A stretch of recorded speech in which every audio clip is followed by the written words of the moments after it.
Jury duty day 5. Today was the final day. We started deliberations on Friday afternoon, and I think in that video I might have said judge appointed me jury foreman, which caught me by surprise in a way. And I actually, you know, in a way it didn't catch me by surprise because I forgot that they do that, or I didn't realize it.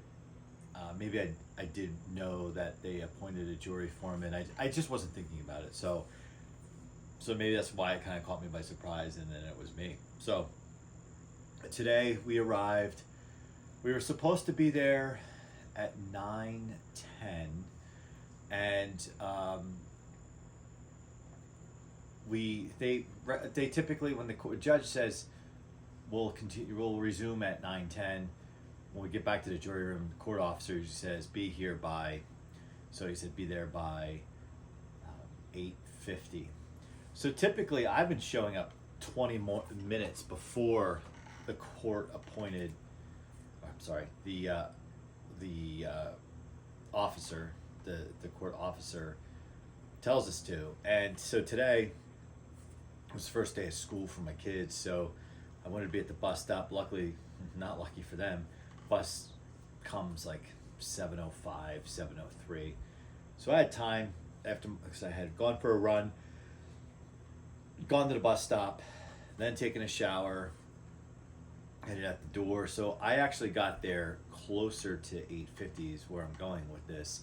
And most of my peers were there already, but still the court officer didn't poke their head into the room until, if it was close to like 9:10. Usually they poke their head in before, just do a head count. And then one juror, she wasn't there, and we went to 9:20, 9:24. I remember seeing on my watch, and then so they called her.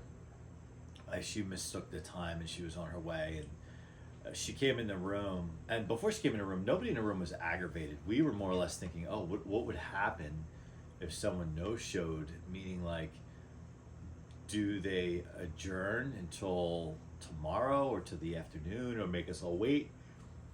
So that was kind of like our we more or less had like procedural questions. So when she did arrive, nobody was upset. Nobody was upset with her. It was just, things happen, right? Everybody was so punctual all week long that something happened. And she was coming across the Cape too, like from the other side of the island. So the school traffic's back up.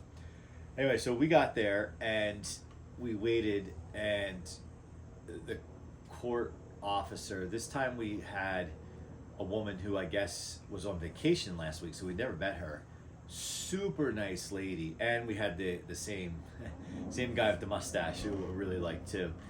So they kind of kept coming in and out, either one of them. And then finally, so we were trying to understand, like, was the judge going to bring us all in and repeat his questions that he did every single morning, which were, did you discuss the case with anyone over the weekend? Did you read about it? Is there anything with your own circumstance that will prevent you from continuing on as a juror? Those 3 questions. So everyone answered no again. Said, okay, return to the jury room for deliberations. So we were probably in the court for a minute. So I did notice when I was sitting there, when he was asking those questions, that the courtroom was much fuller this morning. And I thought, oh boy, this is going to be interesting. And a lot of people on both sides, and the side which would be like the opposite of the judge, which would be across from the jury box, had a lot of people sitting in it. And I got the impression that those were other attorneys, maybe the local newspaper. This case had cross states, so there was another case with the same defendant in New Jersey, and these all tie together because it's the same victim. And so I thought there's probably people from New Jersey. There was an officer from New Jersey in the courtroom that the judge later pointed out. So we went back in, and I started off deliberations by saying, okay, last week many of us were moving towards um, one type of verdict, and I just want to kind of take the temperature of the room now that we're back after because it's the day after Labor Day. I wish it was Memorial Day. The day after Labor Day, and so I went around the room. First, I expressed myself. I said, let's go around the room on all three charges, and you could change. You could feel one about one charge and not the other, and I'll start. So I said, I felt pretty good about my verdict, and then the weekend allowed some things to settle in my mind, think about things, and so it just reaffirmed, and so I'm 100% in. Guy next to me, same. It was like going around the same. There's two gentlemen that said, I'm feeling the same way you guys are, but I would just like to go through the evidence a bit more and talk through some things. I'm going to vote that way, but just want to feel good about it. So we said, okay. Guy next to him said the same thing. So this jury was very supportive. I advocated and said, you could take all the time you need. If we can help you answer questions and help you sift through the evidence box for what you're looking for. There was a computer in there too that they gave us that had information on it. I said we could fire up the computer, which we did. And we talked through a lot. So we continue around the room. Everybody's still same verdict on all three charges. So finally, one of the guys, after about an hour and a half or so, he's just said, he's like I'm there. I feel good. And then probably half hour after that, the second guy said, yep, I'm there. I was there. He's like, I just wanted to feel good about it because we don't want to get it wrong. And I said, 1,000% agree. No worries. So what happens there procedurally, I think I talked about last week or in the last video, that I'm the only one who's allowed to leave the room as the foreman. So I leave the room, I move the wooden stick from the doorway after I open the door, and there's a phone on the wall. I call the number, and the voice on the other end goes, lock up. So I guess wherever they have a holding area in that courthouse, that's where that number goes. So I said, part of me was like, what do I say? But then I was like, this is juror number 12. We have reached a verdict. It sounds so formal. It felt so formal, and I felt like I was on TV or repeating something from TV. As I was saying this, I looked, because I was facing a wall in this hallway. I looked to my right at the end of the hall. So there's 3 jury rooms in the jury area. There was a whole room full of jurors, and that's where we were last week when we were being picked. We had to wait in that room. So what we found out was they were doing jury selection for yet another case that I think was fairly infamous locally here. Some of our jurors were talking about. I wasn't familiar with it. So I go back in. They said, we'll be right there. So they send the woman officer up, and meanwhile, I had already the 3 slips they give you of guilty or not guilty. The foreman has to fill out, date, and sign. And it has a seal of like the court on it and has the charges. So I filled out all 3, and in my head I was like, this is the craziest thing I've ever done. Like, this is the craziest thing I've probably ever signed my name to. Maybe aside from a more really big mortgage or something, but you realize, wow, like I am functioning in the legal system here. I'm a piece of this. I'm doing a job. So she comes in. I have the papers. She told me to hold on to them. So I wanted to ask her. So I did ask her. I said, when we go into the courtroom, first she's like, procedurally, when we tell the courtroom to all rise when the jury enters, and just to refresh, every time we entered or leave, the officer asked the entire courtroom to rise, which is really cool. Like, it's really, really cool because it makes you feel, wow, we are important. We have an important job, and it's kind of surreal, right? Because nobody should rise for me is the way I look at it. But as a juror, that's what the court does. So she said, when you go in, you and the I believe the judge, the court clerk, and the defendant will stay standing while everyone else in the courtroom seated. So we go in. Whoa, was the courtroom even more full? Both sides were full behind the prosecution side and the defense side. The side kind of opposite of us, as I said before, was full. And then there's an upstairs, and for the first time all week I saw people up there, and I thought, oh man. And but I should back up. Before we went in there, I asked the officer, I said, do I have to read the charge off the paper and then say which way we went? And she said, no, it'll be read and then you state which way you choose your verdict.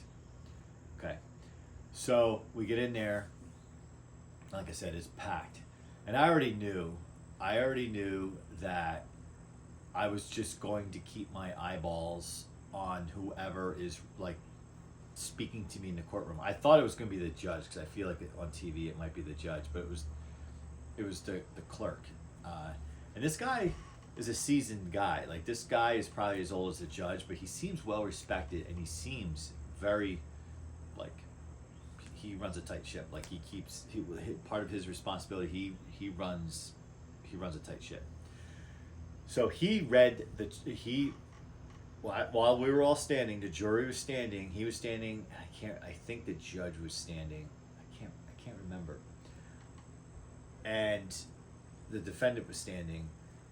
He said, Foreman, he reads the first charge, and I state, without taking my eyes off and looking around the courtroom, I look just right at him. And then second charge, I state our verdict. And then third charge, I state the verdict. And then after that, he said something like, are you sure? Like, based on your blah, blah, blah, are you sure? Yes. And then he said, are the rest of you jurors in agreement? And then they agreed. And then the judge said to us, thank you for your service. This now concludes your service. You will be escorted back to the jury room, and I will join you shortly. That was it. So I did not personally see any reaction to my verdict. When I say my verdict, it was our verdict, but the words were mine, right? Because I was the one speaking. So I did not see a reaction to my voice. However, as I just stated, I was not looking around the courtroom. I did not want to look around. I wanted to look confident and sure and just business. And speaking of, the first day, I think the jury selection, I wore a pair of jeans and I wore a polo. I wore like a short sleeve button down. It's summer. And I think the second day I did the same thing. But then as things kind of dialed in, I got more dressier. And then certainly, Friday I was wearing slacks and like a dress shirt, and then today I wore black slacks and a blue dress shirt, especially as Foreman, because I figured everybody would have their eyes on me at some point. So I took it very seriously, and it was, admittedly, my heart was pounding walking towards that jury box today.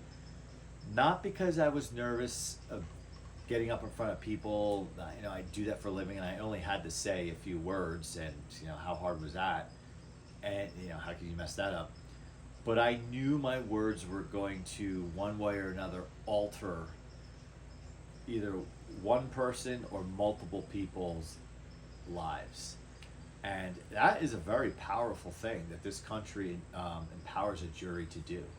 And it's a beautiful system when not influenced by political, whether anyone working in court is influenced on the political side or jury or whatever.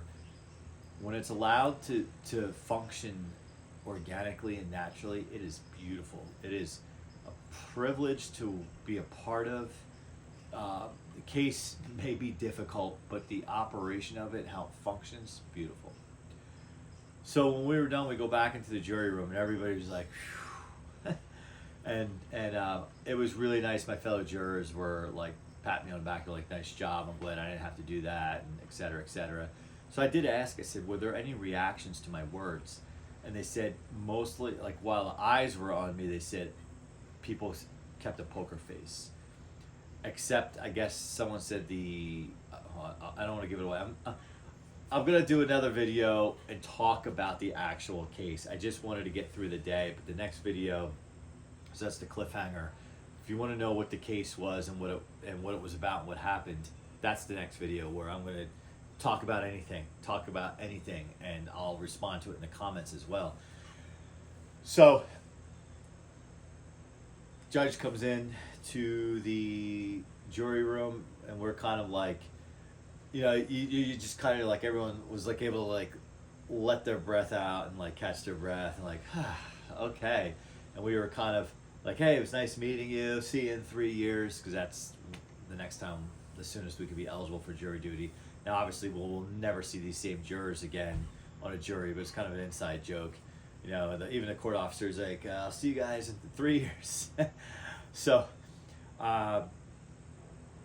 the judge came in, and I talked about this judge. I really liked him. He was like old school, very scholarly. He had, sit there with that one part of his glasses in his mouth, like when he's thinking about something, just like very like textbook of what a judge is. Same with his voice. And he came in and thanked us, and he was smiling and laughing, and he goes, I want to answer any questions that you guys have. And at first people were, I think, a little shy. I could sit and talk to him all afternoon, but I knew that wasn't going to happen. So I did think of like one, excuse me, it's been a long morning. I didn't think of like a question or whatever, but it was great. My fellow jurors were asking questions, and one of the questions was, what was your take on the case? And he just said, my role is to be impartial, and if I show any favor one side or the other, your job is to ignore my favoritism, just as I instructed you. And he smiled and he goes, when he joked, he was like, when I was a lawyer, I'm not allowed to talk about attorney-client privileges. I'm not allowed to talk about it. So I would go home to my wife, and I didn't have to talk about it. I would always say that. As a judge, she constantly asked me, how do I feel? Do I think do I think the verdict was right or wrong? He's like, and I say, it doesn't matter what I think. That's kind of funny that he says that to his wife. So, but anyway, he was making a light moment out of it. Somebody asked him, because this case, there was another incident, I think I said, in New Jersey with the same victim, and they talked about that, but they said, that's not what he's on trial here for. And at the time, I thought that was interesting, because a lot of times people will say, hey, that has nothing to do with this case, like, I want it stricken from the record.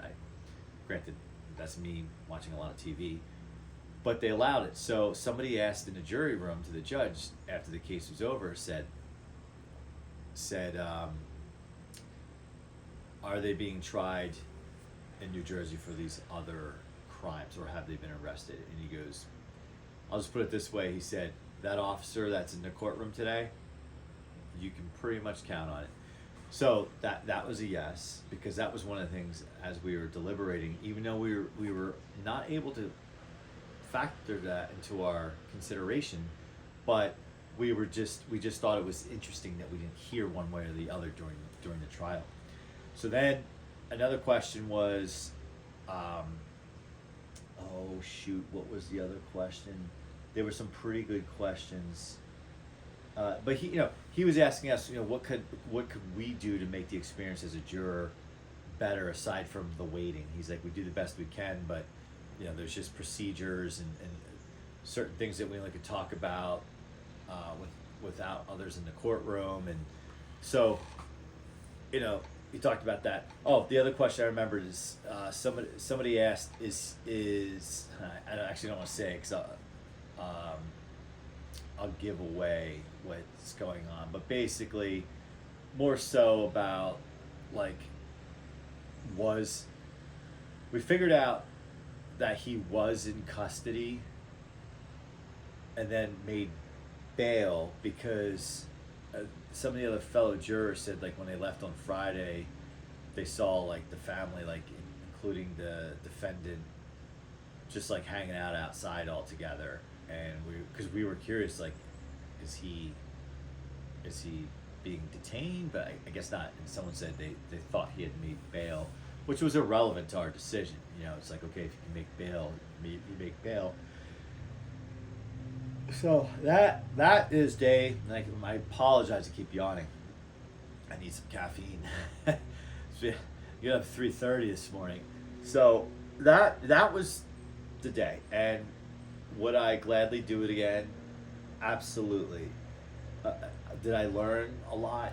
Yes. I also learned, like, look, again, I know I keep talking about TV, but I also learned a little bit like how actually good TV can be with some of these shows, with some of the procedure stuff. Now, granted, you have an hour show, you know, and on TV, it's like these crazy cases and all that. Like, I doubt they take, you know, that short period of time. You know, this took, it took 5 days. The judge did say, you know, he was proud of us. He did say that they had a case before us, and it was a murder trial, and it went on for 2 weeks, and at the end, it was a hung jury. And after he left and we were just talking amongst ourselves, we were like, how frustrating would that be? Like, you dedicate 2 weeks of your time, and as a jury, you can't get everybody on board. And now, again, you want everyone to willingly, on their own accord, get on board, right? You don't want to, you want people to feel, you know, good about their verdict. And just getting back to the jury room when we're deliberating, we made sure by just even body language and whatnot to the two gentlemen who were still kind of working through some stuff and like reviewing some more evidence, just to feel extra sure, reviewing their notes. We were, all of us were supportive, and a few times they're like, oh, I'm sorry to be holding you up, is what they said to us, and a few of my fellow jurors said, no, take all the time you want. And it was really cool to be with this group of people that felt that way, versus like, oh, come on, like, nothing's changing. You just said you're not changing your verdict, so just roll with it. I want to go have lunch. So, no, it was a really good group of people. And the thing is, we really never got on a first name basis with anyone. And I don't know if that's because we felt like the formality of it all, we shouldn't or not. I don't know. A few people called me by name, and I think they didn't realize my name until when I got appointed as foreman, because I remember saying my name to somebody or whatever, and then a few people started calling me by my name, which is cool. And I would joke, so you can call me by name, you can call me number 12, whatever you want to call me, it's fine. So again, it was an awesome experience. Horrendous circumstances, but glad to be there to do my part. And I recommend anyone who has an opportunity to serve on the jury, if they can do it in a non-biased, impartial way, absolutely. Now, say for example you get picked for a case that maybe the crime also happened to somebody in your family or somebody you know, and you were like very involved in terms of just being around it. You're going to want to recuse yourself, right? I get that, because there could be some built-in biases. But generally, just because you don't want to be there, or you're like, this person looks like they're shady anyway, you know, I'm sure a jury will find them guilty, so I'm not going to waste my time anyway. Don't think like that. Just be impartial. And what I also can suggest, and this is just I think a skill that I've developed over the years through my professional career, I have the ability to compartmentalize. I think that's just the nature of the business as an executive, right? For example, in one meeting, You could be talking about, you could be talking to somebody about how they're doing really well, giving them maybe a review, how well they're doing, and then in the next meeting you go to, you have to, I'm not saying get yelled at, but like be in a board meeting where you get grilled, and then turn around and have a company meeting where you're, being very positive. So there, and that's just one extreme, but to give you an example, like I probably haven't had that exact way of meetings or order of meetings, but you get the idea, right? So you have to be able to, as a leader, people are always looking at your demeanor, your facial expressions, how you carry yourself. And if you walk into a meeting where you're supposed to be very positive, say it's a company meeting, you're supposed to be pretty positive, talking about what's going on, and but you just walked out of like giving somebody a really horrible review and they gave you a really hard time, or you just got some bad news about something in the company or whatever. You have to check that the second you walk out of the other meeting, check that and think about it later.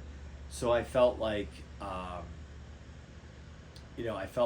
a juror, you have to take anything that might influence your judgment in this and just check it.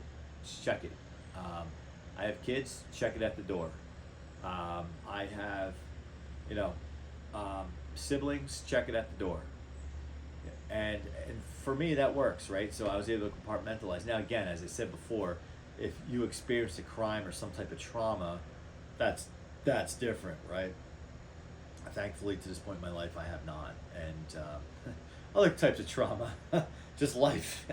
So, all right, so I'm droning on. So this is day 5. The case is wrapped up. We delivered a verdict today. We are done. I am free to talk about it. So the next video, I'm going to spill the beans. I'm going to go back to day 1. I'm not going to go, witness by witness, but I'm going to try to take you through what the charges were, how the prosecution tried to develop their case and tell a story, and then how the defense tried to bring about doubt and kind of cloud what the prosecution was doing. It's a very interesting performance. All right, well, thanks for watching. Comment, like, subscribe. If you stumbled upon this video out in YouTube land, go back to the first one, and then stay tuned to part 6, the final verdict. Thanks for watching. Comment, like, subscribe, and see you soon.